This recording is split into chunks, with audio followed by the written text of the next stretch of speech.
Nō mai, haere mai, welcome. I'm Bruce Munro, and with me is International Relations Specialist, Professor Robert Patman, and this is Global Insight. 33 years after the Chinese military crushed pro-democracy protests in Beijing's Tiananmen Square, protests have flared again across China. Welcome, Robert. Morning, Bruce.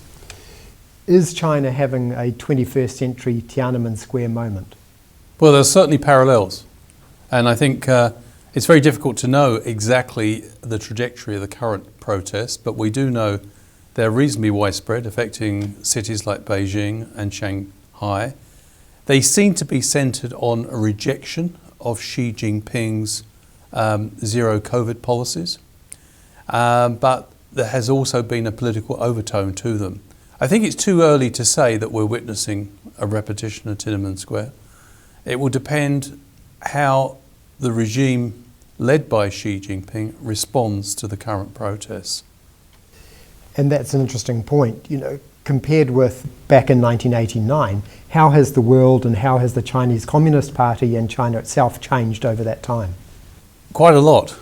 Firstly, in foreign policy terms, China's a lot more prominent than it was in 1989. It was still, until about 2006, a country which was engaged in massive economic growth, averaging between 8 and 13% per annum, but keeping quite a low profile. But that's changed since 2006, and particularly after the global financial crisis. So China's become a lot more prominent as its power has grown. Domestically, China has also changed a lot. You've got a much bigger middle class now in China, who are have a lot more clout. You also have an entrepreneurial class that, although the regime has tried to control through anti-corruption campaigns, has in fact got quite a lot of clout. So, in terms of Chinese society, it's changed quite a lot from the situation that occurred when the Tiananmen Square riots occurred. And do you expect that that will have implications for how this works out, these protests work out now? Yes, I think it does, because one thing that's really struck me, Bruce, is that while ostensibly these protests have been about COVID-19 and the policies used to contain it, namely the lockdowns, the zero COVID approach, there's also real anger against Xi Jinping, and particularly the fact seems to be creeping through, both in Beijing and Shanghai, placards pointing to the fact that he has given himself a lifetime role in power, effectively. He's now in his third term. And I think that's a break from the past, and I think that is an added political element in this situation. Also, under Xi Jinping, there's been much more centralisation, much more control, and that's beginning to affect the economy. As has, of course, the COVID-19 policies of Xi Jinping's regime. That's causing considerable hardship for many people. So, I think Xi Jinping faces tough choices. He can either tweak the policy or even abandon it, that is the zero COVID approach, which has a big emphasis on lockdowns.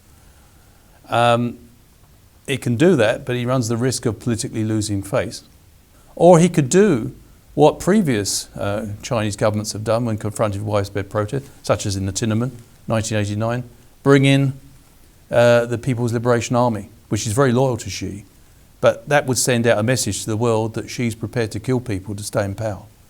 The risk for that is that China is even more interconnected to the world economy. It's now a member of the WTO. And if China did crack down using bloody means, it would have huge economic reverberations and possibly sanctions on the regime, which in turn would undermine the political legitimacy of a regime which has always boasted it can deliver through a one-party state high economic growth. Can we make any link between Tiananmen Square and what is happening now? Because it got crushed yes. then. That doesn't necessarily get rid of those feelings, does it? No. So is there a chance that this is an upswelling of that feeling now, or is this a completely different generation with different issues? Yeah, the lesson that the Communist Party drew from the Tiananmen Square was they couldn't dabble with political reform. They could go for economic reform, but it had to be top down. It had to be, the party had to be in control. And in short, pent-up desire for political reform is probably still present in China. I suppose Xi could, if he wanted to, bring in the People's Liberation Army as the authorities did in '89. That would signal, I think, that they're prepared to kill people to stay in power. I think obviously they'd rather avoid that. They'd rather intimidate and cow people rather than do that. But I think if that happened, if there was another rerun of Tiananmen, the consequences for China, given its even greater involvement in the world. I mean, it wasn't even a member of the WTO in 1989. So China would pay a terrible political price if it cracked down. And China's very dependent. You know, lots of people often overlook this. They talk about this huge authoritarian state, but China's completely dependent on the capitalist world. So if it cracks down, there will be big economic consequences for China, which is already under economic pressure because of the zero COVID policies. And that in turn will undermine the political legitimacy of a regime which up to now has been able to boast that it could deliver economic growth for its people. I've seen some commentary from within China saying this is foreign forces stirring up dissent within China. Do you think there could be some truth to that because it's seen as helpful for what's going on in Russia and Ukraine? I don't think there's a huge amount of truth in it. Autocracies always point the finger because they claim a monopoly of political virtue. Mm-hmm. So when that is challenged by their own people, they always say, oh, it's foreigners instigating it. Our people have been misled.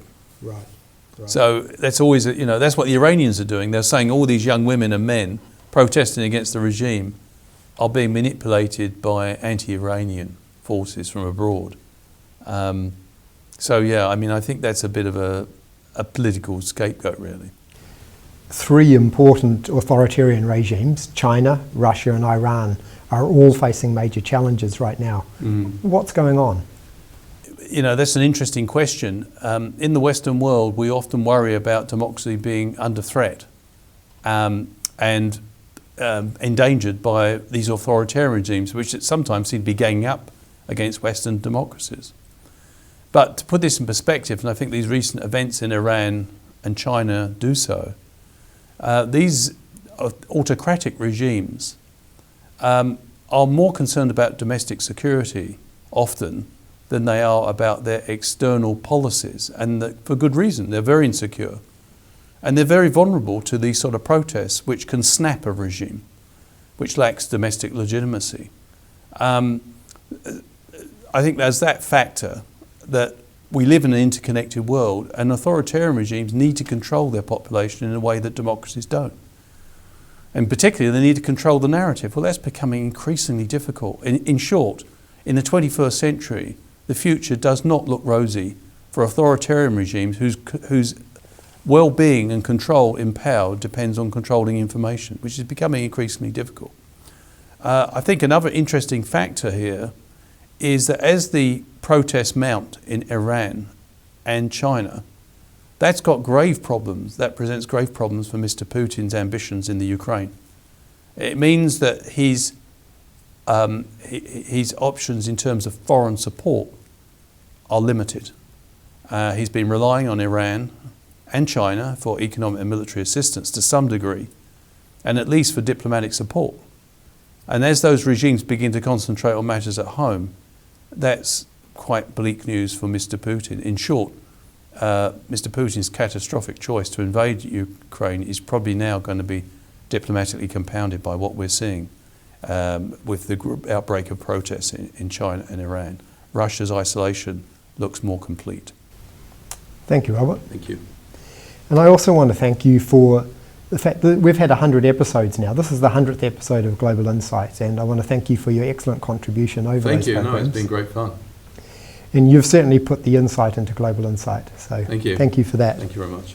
And thank you for watching. We hope that you've enjoyed our discussions and that you'll continue to catch us next time on Global Insight. Te pono, me te araha.